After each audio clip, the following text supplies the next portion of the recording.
જો કોલસાની ફેક્ટરીમાં જઈએ ને અને બહાર આવીએ ને તો આપણે કોલસાને ટચ પણ ના કરીએ છતાં પણ એ કોલસાની રજ આપણને લાગે છે. એટલે આવું જ કંઈક હોય છે આપણા મિત્રોમાં પણ, કે આપણે જેની હારે દરરોજ રહેતા હોઈએ છીએ, ભલે તેમને આપણે ટચ બી નથી કરતા, મીન્સ કે આપણે તેના ગુણ, આપણે એવું લાગે છે કે આપણે એના ગુણો નથી સ્વીકારતા, છતાં પણ જો એની ખરાબ આદતો હશે ને તો એ ઝડપથી તમારામાં વિકાસ થવા લાગશે, અને જો સારી આદતો હશે ને તો એ ધીમે ધીમે વિકસશે, પરંતુ એ પણ વિકાસ તો જરૂર થશે. એટલે આ પર એકવાર હકારાત્મક વિચાર જરૂર કરજો કે તમારા મિત્રો સાથે કેવા મિત્રો સાથે રહેવું, કે જે હંમેશા પોઝિટિવ હોય કે જે હંમેશા નેગેટિવ હોય,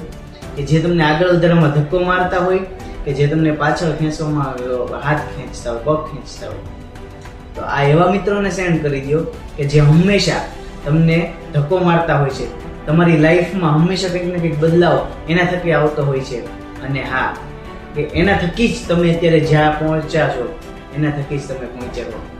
તો આ એ મિત્રને સેન્ડ કરી દો કે જેમનો તમને સપોર્ટ મળ્યો હોય.